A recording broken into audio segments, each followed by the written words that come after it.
Hello everyone, welcome to my channel. In this video, we are going to discuss about job analysis.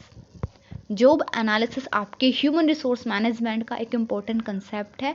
तो इस video में हम इस concept को एकदम डिटेल में अच्छे से अंडरस्टैंड करेंगे. एंड ऑल्सो यहाँ पे जो मैं पीपीटी यूज़ करने वाली हूँ, इस पीपीटी का जो लिंक है मैं आपको डिस्क्रिप्शन बॉक्स में दे दूँगी, तो वहाँ से आप ये नोट्स डाउनलोड कर सकते हो. Okay, so start. तो ये जो जॉब एनालिसिस है, इस टर्म को समझने से पहले हमें यहाँ पे जॉब को समझना पड़ेगा. बिकॉज जॉब एनालिसिस का मतलब ही क्या है, जॉब को एनालिसिस करना. तो जॉब क्या होती है? लिसन एवरीवन, एक ऑर्गेनाइजेशन का काम क्या होता है हम नहीं बता सकते. बिकॉज हमें यहाँ पे बहुत सारे काम बताने पड़ेंगे. हमें बताना पड़ेगा प्रोडक्शन करती है ऑर्गेनाइजेशन, मार्केटिंग करती है, सेलिंग करती है, प्रमोशन करती है, ह्यूमन रिसोर्स की मैनेजमेंट करती है, बहुत सारे काम. और फर्दर हम इन कामों को भी बहुत सारे अलग अलग कामों के अंदर डिवाइड कर सकते हैं. ह्यूमन रिसोर्स मैनेजमेंट के अंदर ह्यूमन रिसोर्स प्लानिंग करना, रिक्रूटमेंट करना, सिलेक्शन करना, ट्रेनिंग करना, और इनको भी फर्दर हम बहुत सारे फर्दर पार्ट्स के अंदर डिवाइड कर सकते हैं. तो यहीं से आपका जॉब का कंसेप्ट अराइज होता है. मीन्स एक ऑर्गेनाइजेशन अपना जो वर्क है, टोटल अपना जो टोटल काम है, उसको छोटी छोटी पोजीशंस के अंदर डिवाइड कर देती है. और उन पोजीशंस को हम क्या बोलते हैं? जॉब बोलते हैं. उन पोजीशन को हम क्या बोलते हैं? जॉब बोलते हैं. मीन्स एक ऑर्गेनाइजेशन जो है अपने टोटल काम को छोटी छोटी पोजीशंस के अंदर डिवाइड कर देगी, और उन पोजीशन को हम लोग जॉब बोलेंगे. अब जो जॉब है उसको हम डिफाइन कैसे करेंगे? जॉब क्या होता है? एक ग्रुप होता है task, duties, responsibilities, knowledge and skills का. अब टास्क क्या होता है? टास्क होता है हमारा कोई भी आइडेंटिफाइबल और एक separate set of activities. Means जिसको हम आइडेंटिफाई कर सके starting to beginning, that set of activity is your task. Okay, for example human resource management का टास्क हम लोग लेके चलते हैं, परफॉर्मेंस इवेलुएट करना. इसमें हम स्टार्टिंग से लास्ट तक इसको मेजर कर सकते हैं. पहले जो ह्यूमन रिसोर्स मैनेजर है वो एम्प्लॉयज़ की परफॉर्मेंस को एसेस करेगा, उनको ऑब्जर्व करके. देन जो ऑर्गेनाइजेशन ने जो स्टैंडर्ड दे रखे हैं उनके साथ उनको कंपेयर करेगा और फिर उसको इवेलुएट करेगा. तो हम इसको स्टार्टिंग से एंड तक आइडेंटिफाई कर सकते हैं. ये एक सेपरेट टास्क है ना. Then after that what is duty? Duty का मतलब होता है अ सेट ऑफ टास्क. एक सीक्वेंस में जो टास्क का सेट होता है, that is your duty. Then responsibility. Responsibility का मतलब होता है ऑब्लिगेशन टू परफॉर्म. मीन्स उस काम को करने की क्या ऑब्लिगेशन है, that is your responsibility. Then knowledge. अब यहाँ पे हम बात कर रहे हैं एक पर्सन की. मीन्स जो पर्सन उस जॉब को परफॉर्म करेगा या फिर कर रहा है, उसकी क्या नॉलेज होनी चाहिए, उसकी क्या स्किल्स होनी चाहिए, उसमें क्या क्या एबिलिटीज़ होनी चाहिए, मेंटल, कॉग्निटिव, फिजिकल, हर टाइप की ability. So that is your job. Job is a composition of task, duties and responsibilities that are of same kind. I think आपको जॉब समझ में आ गया होगा. For example peon, typist, mail clerk, ये क्या है? आपकी जॉब्स हैं. ह्यूमन रिसोर्स मैनेजर क्या है? एक जॉब है. सुपरवाइजर क्या है? एक जॉब है. टीचर क्या है? एक जॉब है. तो that is your job. Now what is job analysis? Job analysis का मतलब होता है जॉब को एनालाइज करना, जॉब को सिस्टमैटिकली, साइंटिफिकली स्टडी करना. मीन्स जो हमारी जॉब है, जॉब में क्या क्या होता है, हमें क्या काम करना है, कैसे करना है, और कौन उस काम को परफॉर्म कर सकता है. हमें इन सारी की सारी चीज़ों को यहाँ पे डिटरमाइन करना है, इन सारी की सारी चीज़ों को यहाँ पे एनालाइज करना है. एक बार इस डायग्राम पे हम चलते हैं. यहाँ पे हम क्या करते हैं जॉब एनालिसिस में? जो भी जॉब के अंदर हमारे टास्क होते हैं, ड्यूटीज़ होती हैं, रिस्पॉन्सिबिलिटीज़ होती हैं, जिसको हम लिख सकते हैं ऐसे TDR, उनको हमें एनालाइज करना होता है. और इस TDR से हमें KSA पर जाना होता है. Means knowledge, skills and abilities पे जाना होता है. एक्चुअल में फ्रेंड्स जॉब एनालिसिस का मतलब होता है जो जॉब में एसोसिएटेड जो टास्क हैं, ड्यूटीज़ हैं, रिस्पॉन्सिबिलिटीज़ हैं, उनको एनालाइज करके ये डिटरमाइन करना कि इस जॉब पे कौन बंदा अच्छे से काम करेगा और उस बंदे में क्या नॉलेज होनी चाहिए, क्या स्किल्स होनी चाहिए और क्या एबिलिटीज़ होनी चाहिए। मीन्स इस TDR से KSA पर जाना, that is your job analysis. Job analysis is the analysis of tasks, duties, and responsibilities of job to determine the knowledge, skills, and abilities to perform the job. अब ये जो job analysis है आपका, यहाँ पे हम दो मेन टर्म्स की बात करते हैं, that is your job description and job specification. पहले मैं आपको बता दूँ, डोंट गेट फ्राइटन्ड, मैं आपको यहाँ पे डेफिनेशंस भी क्लियर कराऊंगी, जस्ट हम यहाँ पे सिंपल कंसेप्ट क्लियर कर रहे हैं। तो ये जो जॉब एनालिसिस है, यहाँ पे ये दो टर्म्स को ऐड ऑन करके बना है, job description and job specification. Job description क्या होता है आपका, ये वाला part, means task, duties and responsibilities. Job को एनालाइज करके हम ये देखेंगे कि उससे एसोसिएट क्या टास्क हैं, क्या ड्यूटीज हैं, क्या रिस्पॉन्सिबिलिटीज हैं, that is your job description.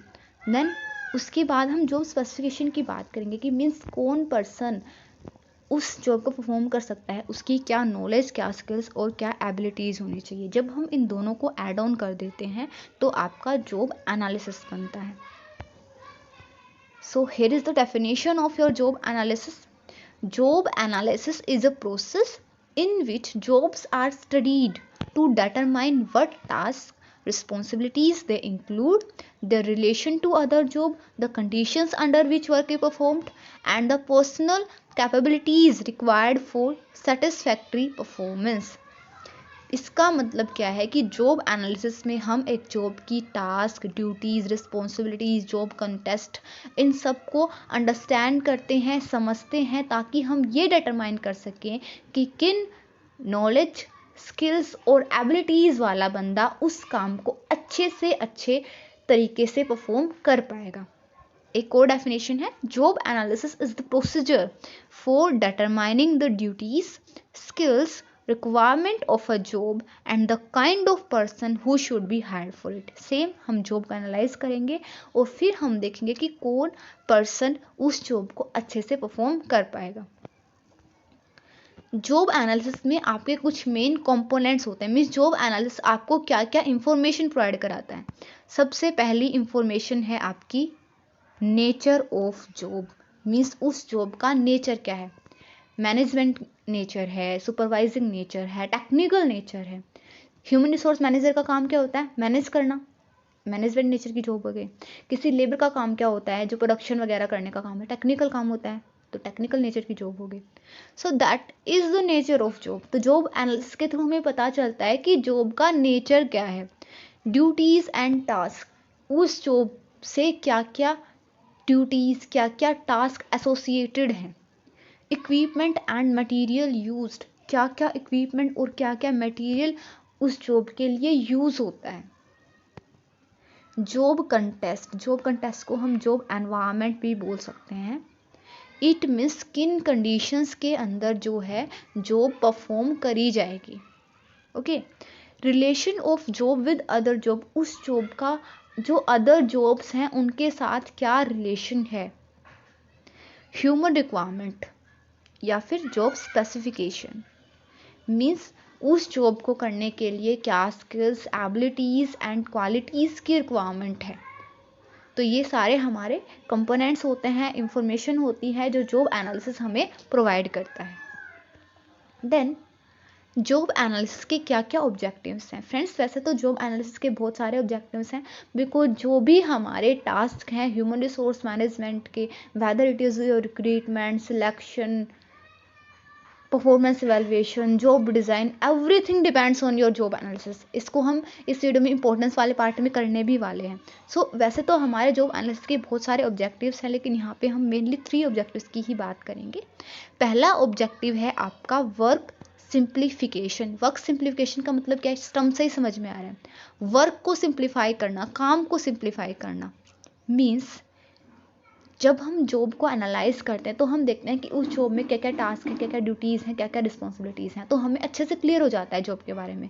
तो उसके बाद हम बेस्ट मेथड, बेस्ट प्रोसीजर और बेस्ट सिस्टम इंट्रोड्यूस कर सकते हैं उस जॉब को करने के लिए, जिससे कि जो पर्सन है वो भी उस काम को ईजिली कर पाए, फास्ट कर पाए और अच्छे से कर पाए। Then establishes standard. Establishes standards का मतलब क्या होता है कि अगर हमें पता चल गया क्लियरली कि जॉब है क्या, कितनी टफ है, किस नेचर की है, क्या क्या हम मटेरियल्स में यूज़ करें, किस एबिलिटीज़ और स्किल्स वाला बंदा उसके ऊपर काम कर रहा है, तो हम यहाँ पे ये स्टैंडर्ड फिक्स कर पाएंगे कि कितने टाइम में उस जॉब से एसोसिएटेड टास्क और ड्यूटीज़ को कंप्लीट किया जाना चाहिए, कितना काम किया जाना चाहिए। मीन्स हम, अगर हमें पता है कि फॉर एग्ज़ाम्पल एक शू मैन्युफैक्चरिंग कंपनी है और वहाँ पे हम ये पता लगा लें कि एक शूज़ को बनाने के लिए क्या क्या करना होता है और ये काम कितने कितने टाइम में हो सकता है, देन हम इजीली स्टैंडर्ड टाइम फिक्स कर सकते हैं कि एक वर्कर को इतने टाइम में इतने शूज़ बनाने हैं। Then support other activities. Other activities को सपोर्ट करने के लिए मैंने आपको अभी भी बताया था कि जॉब एनालिसिस जो है वो recruitment, selection, training, performance evaluation, जितनी भी आपकी एक्टिविटीज़ हैं उन सब के लिए बेस प्रोवाइड करती है। तो उन सारे की सारी एक्टिविटीज़ के लिए भी जॉब एनालिसिस किया जाता है, ये भी आपके जॉब एनालिसिस का एक ऑब्जेक्टिव है। Now what are the uses और इम्पोर्टेंस ऑफ जॉब एनालिसिस। सबसे पहला है आपका ऑर्गेनाइजेशनल डिज़ाइन। ऑर्गेनाइजेशन के डिज़ाइन को अंडरस्टैंड करने के लिए हमें जॉब एनालिसिस करना पड़ता है। लिसन एवरीवन, जो ऑर्गेनाइजेशन होता है उसमें आपके बहुत सारे टास्क होते हैं, बहुत सारा काम होता है और उन काम को हम छोटे छोटे पार्ट्स में डिवाइड करते हैं और उन कामों को अलग अलग पर्सन कर रहा होता है। तो यहाँ पे एक जो है कॉम्प्लेक्स स्ट्रक्चर बन जाता है। तो अगर हम उन सारी की सारी जॉब्स को एनालाइज करते हैं, उनको अंडरस्टैंड करते हैं, तो हम इजीली ऑर्गेनाइजेशन की जो डिज़ाइन है उसको भी समझ पाते हैं। Then man power planning. Human resource planning के लिए भी जॉब एनालिसिस एक इम्पॉर्टेंट पार्ट है, बिकॉज ह्यूमन रिसोर्स प्लानिंग में हम क्या करते हैं, हम ये एस्टिमेट करते हैं कि हमें कितने पर्सन चाहिए और किन क्वालिटीज़ वाले पर्सन चाहिए अपने ऑब्जेक्टिव्स को अचीव करने के लिए। और जॉब एनालिसिस में हम कर क्या रहे हैं, हम यही तो कर रहे हैं ना कि हमें किन क्वालिटीज़ वाला पर्सन चाहिए जॉब्स को परफॉर्म करने के लिए।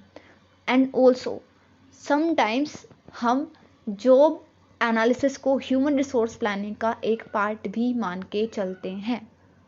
Then recruitment, selection and placement. Recruitment, selection and placement में तो जॉब एनालिसिस का सबसे मेन रोल है। रिक्रूटमेंट में हम क्या करते हैं, हम सर्च करते हैं कैंडिडेट्स को। अगर हमें यही नहीं पता है कि हमें कैसा कैंडिडेट चाहिए तो हम उसको सर्च कैसे कर पाएंगे।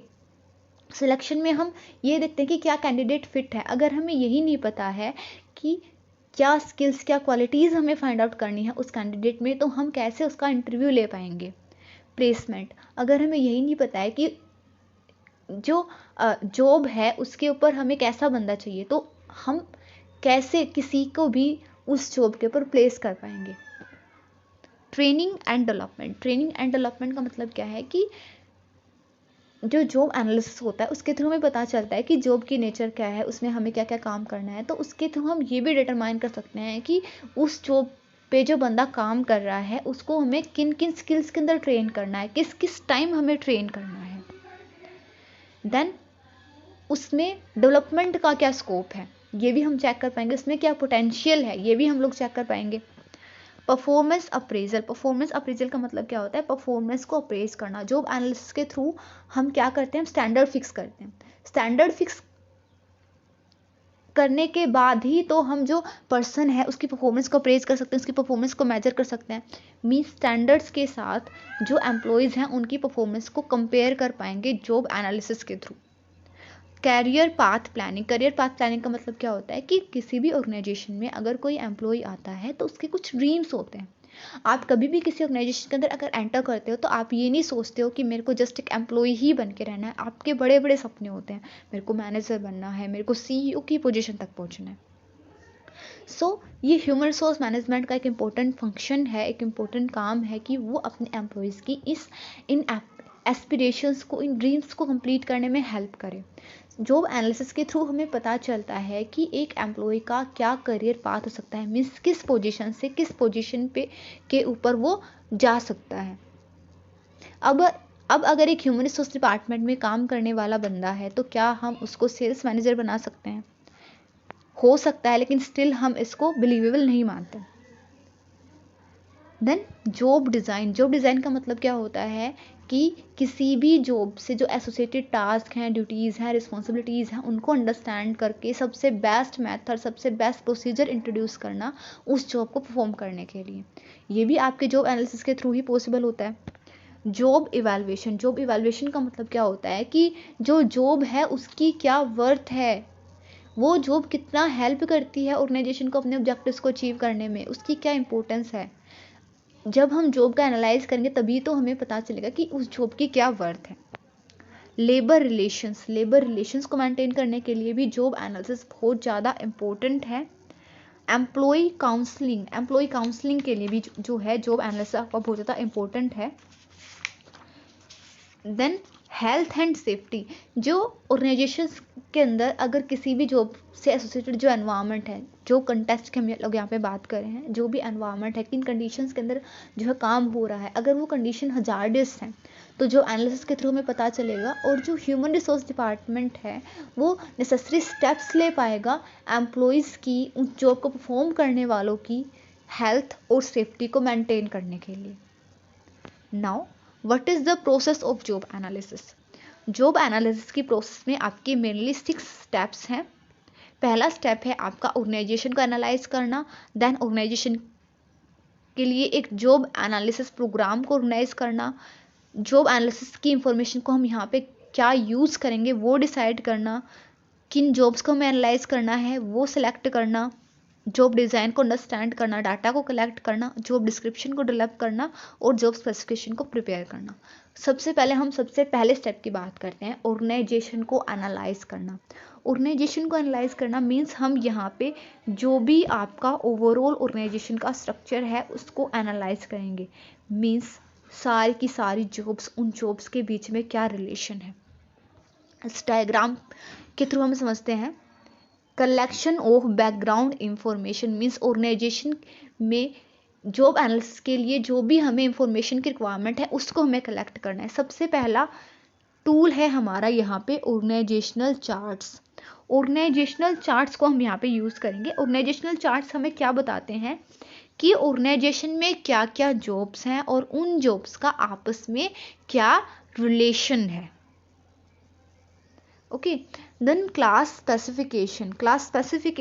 स्पेसिफिकेशन हमें क्या शो करता है कि जो जॉब है वो किस जॉब फैमिली से एसोसिएटेड है, क्योंकि जो जॉब्स होती हैं उनकी जॉब फैमिली का मतलब होता है कि एक सिमिलर नेचर की जॉब जो है उनको हम एक ग्रुप के अंदर डाल देते हैं, that is your job family. तो जॉब फैमिलीज का हमें यहाँ पे पता चलता है। देन वर्क फ्लो चार्ट्स का मतलब क्या होता है कि जो जॉब्स हैं उनको कैसे परफॉर्म किया जाता है, क्या क्या टास्क ड्यूटीज़ वहाँ पे परफॉर्म की जाती हैं और क्या उनका सीक्वेंस रहता है। तो हम यहाँ पे क्या कर रहे हैं, इन तीनों मेथड्स के थ्रू जो बैकग्राउंड इंफॉर्मेशन है जॉब एनालिसिस के लिए उसको कलेक्ट कर रहे हैं, या फिर हम बोल सकते हैं हम ऑर्गेनाइजेशन को एनालाइज कर रहे हैं। Then the next step, it is your organising job analysis programme.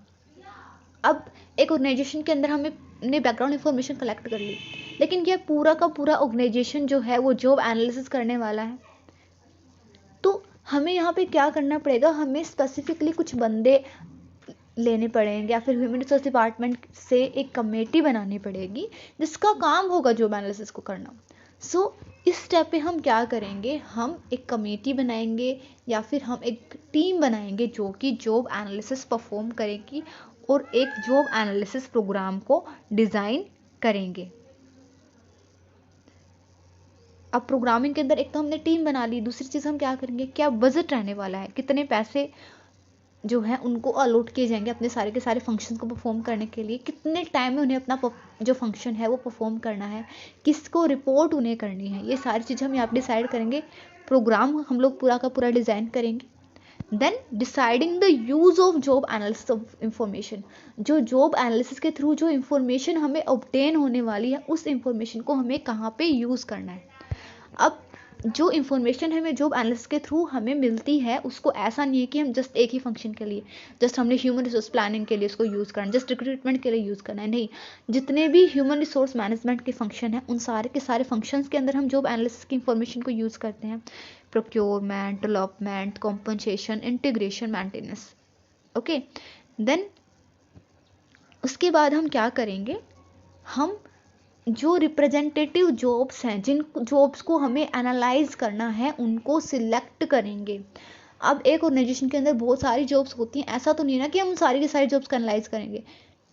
तो हम यहाँ पे उन जॉब्स को देखेंगे, उन जॉब्स को सिलेक्ट करेंगे, स्पेसिफाई करेंगे जिनको हम एनालाइज करने वाले हैं। यहाँ पे हमें दो काम करने होते हैं। पहला, number of jobs to be analyse, कितनी जॉब्स को हमें एनालाइज करना है। Then priorities of different job, और उन जॉब्स की क्या प्रायोरिटी है। जैसे जो मैनेजमेंट नेचर की जॉब होती है, सुपरवाइजिंग जो नेचर की जॉब होती है उनसे पहले आती हैं, तो हम उनकी एक प्रायोरिटी सेट करेंगे कि पहले हमें किस जॉब का एनालाइज करना, देन किन जॉब का एनालाइज करना, देन किन जॉब का एनालाइज करना है। Then the next step is understanding job design, job design को अंडरस्टैंड करना। इसका मतलब क्या है, जो पहले से जो job description, job specification prepare है, जो करंट में भी चल रहा है, बिकॉज फ्यूचर में तो हम प्रिपेयर करने वाले, जो करंट में जो चल रहा है हमें उसको समझना है, हमें करंट वाले जॉब डिज़ाइन को समझना है। मीन्स क्या टास्क, ड्यूटीज़, रिस्पॉन्सिबिलिटीज़ हैं और क्या नॉलेज, स्किल्स और एबिलिटीज़ वाले बंदे उस काम को परफॉर्म करेंगे, इसके रिगार्डिंग हमें पहले से रिकॉर्ड बनाए रखा होता है ऑर्गेनाइजेशन के अंदर जॉब डिस्क्रिप्शन और जॉब स्पेसिफिकेशन की फॉर्म में। तो हमें उनको अंडरस्टैंड करना है, उनको समझना है। देन कलेक्शन ऑफ डाटा, उसके बाद हम डाटा कलेक्ट करेंगे जॉब के regarding, task, duty, responsibilities, human resource requirement वगैरह एवरीथिंग के बारे में हम डाटा कलेक्ट करेंगे, जिसमें हमारी ये टेक्निक्स होती हैं। इन टेक्निक्स को भी हम अब समझने वाले हैं, जिनको हम मेथड्स ऑफ जॉब एनालिसिस भी बोलते हैं। अब इन टेक्निक्स के थ्रू हमें डाटा कलेक्ट कर लिया, अब उस डाटा को हम लोग जॉब डिस्क्रिप्शन और जॉब स्पेसिफिकेशन की फॉर्म देंगे। जॉब डिस्क्रिप्शन का मतलब क्या होता है, हम यहाँ पे क्या करते हैं, जॉब को टास्क, ड्यूटीज़ एंड रिस्पॉन्सिबिलिटीज़ की फॉर्म में डिस्क्राइब करते हैं। जॉब स्पेसिफिकेशन में हम बताते हैं कि इस पर्टिकुलर जॉब को करने के लिए in human requirement, in abilities, in skills, in qualities वाला बंदा सही रहने वाला है। So your process of job analysis is complete. Now, what are the techniques of job analysis? What are the methods of data collection? So आपका यहाँ पे पहला मेथड है इंटरव्यू मेथड। इंटरव्यू मेथड का मतलब क्या होता है कि जो जॉब एनालाइजर है या फिर जो टीम है आपकी, ओके, वो खुद जाके एम्प्लॉयज से क्वेश्चन आंसर करेगी उनकी जॉब्स के बारे में। हाँ भाई, तुम लोग क्या क्या काम करते हो, तुम्हारे क्या क्या टास्क हैं, क्या क्या ड्यूटीज़ हैं, क्या क्या रिस्पॉन्सिबिलिटीज़ हैं, इसके थ्रू इंफॉर्मेशन जो वो कलेक्ट करेगी। That is your interview method. Observation, observation का मतलब क्या होता है, ऑब्जर्व करना। यहाँ पे क्या होगा, जो जॉब एनालाइजर है या फिर जो ह्यूमन रिसोर्स डिपार्टमेंट की जो टीम है, जो जॉब एनालिसिस करने वाली है, वो एम्प्लॉयज़ को डिस्टर्ब नहीं करेगी, वो जस्ट उनको ऑब्जर्व करेगी और उसके बाद रिकॉर्ड करेगी कि वो क्या क्या टास्क परफॉर्म करे हैं, उनकी क्या क्या ड्यूटीज़ हैं, कैसे वो अपने काम को कर रहे हैं। That is observation method. Then work logs का मतलब क्या होता है कि यहाँ पे समटाइम हम ऑर्गेनाइजेशंस के अंदर देखते हैं या फिर हम अपने स्कूल में टीचर्स को भी देखते हैं कि उनके पास एक डायरी होती है जहाँ पे वो रिकॉर्ड करते हैं कि आज उन्होंने क्या पढ़ाया, कल वो क्या पढ़ाने वाले, मीन्स अपना पूरा का पूरा एक रिकॉर्ड मेंटेन करते हैं। ऐसे ही ऑर्गेनाइजेशंस के अंदर भी समटाइम जो आपका कंपनी होती है, आप एक ऑर्गेनाइजेशन के अंदर अगर काम कर रहे हो तो वो आपको आपकी पीसी वगैरह पे फिर आपको कोई भी डायरी वगैरह प्रोवाइड करते हैं जहाँ पे आपको अपना डेली रूटीन नोट करना होता है, आपने क्या क्या टास्क परफॉर्म किए, क्या क्या ड्यूटीज़ परफॉर्म की, क्या प्रॉब्लम्स वगैरह, ये सब कुछ आप रिकॉर्ड करते हैं वहाँ पे। सो ये क्या होते हैं, आपके लॉग रिकॉर्ड्स होते हैं। अब लॉग रिकॉर्ड्स के थ्रू भी हम जॉब एनालिस्ट के रिगार्डिंग इन्फॉर्मेशन ऑब्टेन कर सकते हैं, बिकॉज एक एम्प्लॉय ने अपने बारे में सब कुछ तो वहाँ पे बता दिया, क्या क्या टास्क, क्या क्या ड्यूटीज़ और क्या क्या रिस्पॉन्सिबिलिटीज़ वो परफॉर्म कर रहा है। तो ये भी आपका एक मैथड होता है जॉब एनालिसिस का। क्वेश्चनियर मेथड, क्वेश्चनियर मेथड में क्या होता है कि एक क्वेश्चनियर प्रिपेयर कर देता है ह्यूमन रिसोर्स डिपार्टमेंट, ओके, और उस क्वेश्चनियर को एम्प्लॉयज़ के अंदर स्प्रेड किया जाता है और एम्प्लॉयज़ जो है उस क्वेश्चनियर को फिल करते हैं, जिसमें क्वेश्चंस होते हैं उनकी टास्क, उनकी ड्यूटीज़, उनकी रिस्पॉन्सिबिलिटीज़, उनकी प्रॉब्लम्स, उनके जॉब एनवायरनमेंट वगैरह के बारे में, जिसके थ्रू हम इंफॉर्मेशन जो है जॉब के बारे में वो ऑब्टेन कर सकते हैं। Then job performance method, job performance method का मतलब क्या होता है कि खुद ही काम को आप करके देखोगे, मीन्स जो जॉब एनालिसिस करने वाला है वो खुद ही जो जॉब है उनको परफॉर्म करके देखेगा, जिससे कि उसको एक्चुअल में पता चले कि क्या टास्क हैं, क्या ड्यूटीज़ हैं और क्या रिस्पॉन्सिबिलिटीज़ हैं। यहाँ पे फर्स्ट हैंड एक्सपीरियंस ऑब्टेन करा जाता है। So these were the methods of job analysis. Now job description, मैंने आपको बताया था जॉब एनालिसिस के दो मेन कंपोनेंट्स हैं, job description and job specification. तो अब हम बात करेंगे जॉब डिस्क्रिप्शन की। जॉब डिस्क्रिप्शन का मतलब क्या होता है, ये एक जॉब प्रोफाइल होती है जो डिस्क्राइब करती है जॉब को। अब जॉब को कैसे हम डिस्क्राइब करेंगे, जॉब को मैंने बताया था आपको, job is a composition of task, duties, responsibilities. Means हम टास्क, ड्यूटीज एंड रिस्पॉन्सिबिलिटीज को डिस्क्राइब करेंगे एक जॉब से एसोसिएटेड। मीन्स उस जॉब के क्या कंटेंट्स हैं, कंटेंट में आपका टास्क, ड्यूटी एंड रिस्पॉन्सिबिलिटी आ गया। एनवायरनमेंट, किन कंडीशंस के अंदर उस जॉब को परफॉर्म किया जाएगा, क्या जॉब कंटेस्ट है, एंड कंडीशंस। ये जो जॉब डिस्क्रिप्शन है वो जॉब एनालिसिस के थ्रू हमने जो डाटा कलेक्ट किया है उसके थ्रू बनाया जाता है। मीन्स जो आपने पहले 6 मेथड्स पढ़े हैं उन मेथड्स को एम्प्लॉय करने के बाद जो आपको डाटा मिलेगा उस डाटा के थ्रू आप जॉब डिस्क्रिप्शन प्रिपेयर करते हो। It provides the information about the activities and the duties to be performed in the job. इसमें हमें इंफॉर्मेशन मिलती है कि एक जॉब में क्या क्या एक्टिविटीज़ परफॉर्म होनी है, क्या क्या ड्यूटीज़ उसमें इन्वॉल्व हैं, क्या क्या टास्क उसमें इन्वॉल्व है। जॉब डिस्क्रिप्शन ही वो टूल है जिसके थ्रू हम डिफरेंट जॉब्स को ऑर्गेनाइजेशन के अंदर अलग अलग आइडेंटिफाई कर सकते हैं, एक जॉब को दूसरी जॉब से डिफरेंशिएट कर सकते हैं। नाउ जो जॉब डिस्क्रिप्शन होता है उसके कुछ मेन कंटेंट्स होते हैं, और ये जो क्वेश्चन है आपका जनरली एग्जाम्स के अंदर आता है, what is job description, what are the contents of job description, explain with example. So first आपका कंटेंट है जॉब डिस्क्रिप्शन का, जॉब आइडेंटिफिकेशन। इसका मतलब क्या है कि उस जॉब को आप कैसे आइडेंटिफाई करोगे। आइडेंटिफिकेशन का मतलब क्या होता है, अब मैंने आपको बोला human resource manager, sales manager, accountant, आपको इजीली पता चल गया ना क्या जॉब है, और आपको उस जॉब के बारे में बहुत कुछ पता चल गया। तो ये क्या है, जॉब आइडेंटिफिकेशन मीन्स उस जॉब का टाइटल क्या है, उसका कोड नंबर क्या है, किस डिपार्टमेंट से रिलेटेड वो जॉब है, ये सब कुछ। That is your job identification, जो कि जॉब डिस्क्रिप्शन का सबसे पहला और इम्पोर्टेंट कंटेंट है। Then job summary. Job summary का मतलब क्या होता है कि उस जॉब में क्या क्या कंटेंट है, क्या टास्क हैं उस जॉब के अंदर, that is your job summary. Then उस जॉब में क्या क्या ड्यूटीज़ हैं, क्या क्या रिस्पॉन्सिबिलिटीज़ हैं। वर्किंग कंडीशन या फिर जॉब कंटेस्ट, किन कंडीशंस के अंदर उस जॉब को परफॉर्म किया जा रहा है, that is your working condition. Social environment, social environment का मतलब क्या होता है कि अब ऐसा तो है नहीं कि जो ऑर्गेनाइजेशन होता है एक बंदा अपना काम कर रहा है और साइड में कोई है ही नहीं, उसका एक ग्रुप होता है, उसका एक सोशल ग्रुप होता है जहाँ पे वो अपने कलीग्स के साथ इंटरेक्ट करता है। तो इसका मतलब क्या है कि उसके वर्क ग्रुप का साइज क्या है और उसके वर्क ग्रुप में क्या क्या इंटरेक्शंस होती हैं, that is your social environment. Then machines, tools and equipment, किन मशीन्स और किन टूल्स और किन इक्विपमेंट्स को यूज़ किया जाएगा उस जॉब को करने के लिए। सुपरविजन मीन्स कौन उस जॉब को सुपरवाइज करेगा, कितना एक्सटेंट होगा सुपरवाइजन का, मीन्स कम जो है सुपरवाइजिंग होगी या फिर बहुत ज़्यादा हाई लेवल की सुपरवाइजिंग वहाँ पे इन्वॉल्व होगी। रिलेशन टू अदर जॉब, उस जॉब का बाकी की जो जॉब है ऑर्गेनाइजेशन के अंदर उनसे क्या रिलेशन है, वर्टिकली भी और हॉरिजॉन्टली भी। वर्टिकली मीन्स जो साइड वाले उसके उसी के पैरेलल जो उसके कलीग्स वगैरह हैं, और हॉरिजॉन्टली का मतलब क्या है कि उसका बॉस कौन होगा, उसका बॉस कौन होगा, ये सारी चीज़ें हम यहाँ पे बताएंगे जॉब डिस्क्रिप्शन के अंदर। अब इस एग्जाम्पल में हम देखते हैं। सबसे पहले हम बताएंगे जॉब टाइटल।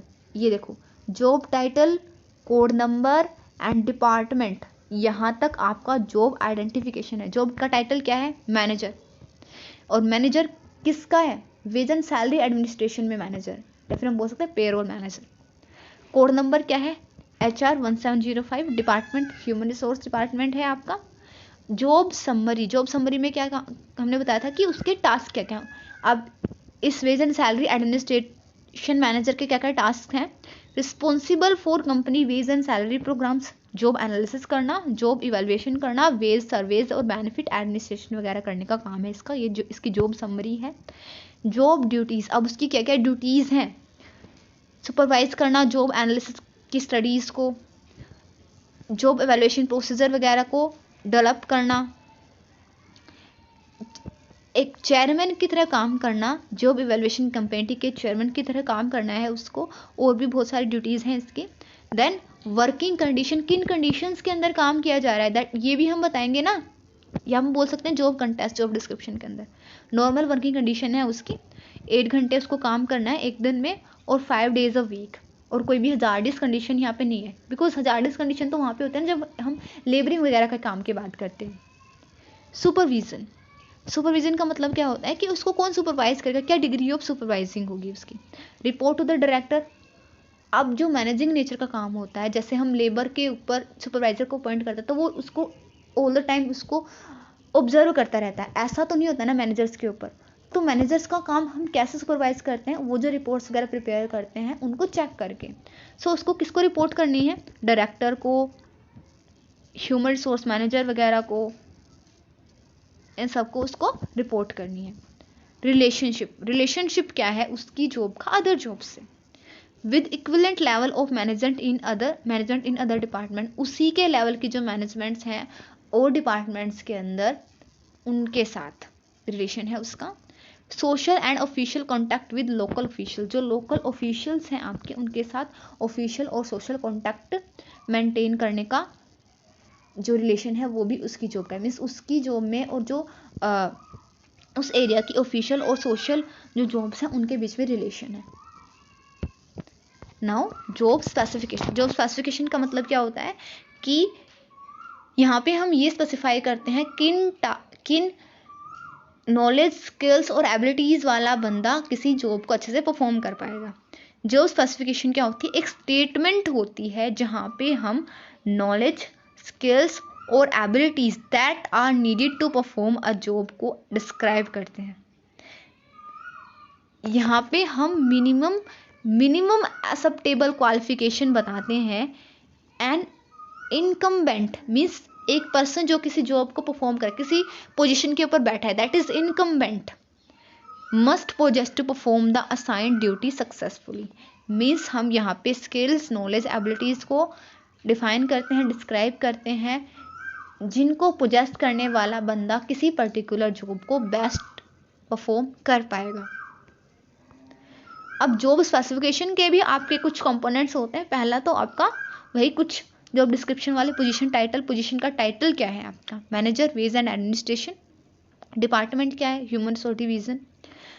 अब हम यहाँ पे क्या बात करने वाले हैं, नॉलेज, स्किल्स, क्वालिटीज़, एट्रीब्यूट्स। तो उसकी सबसे पहले हम बात करते हैं फॉर्मल चीज़ों की, मीन्स एजुकेशन की।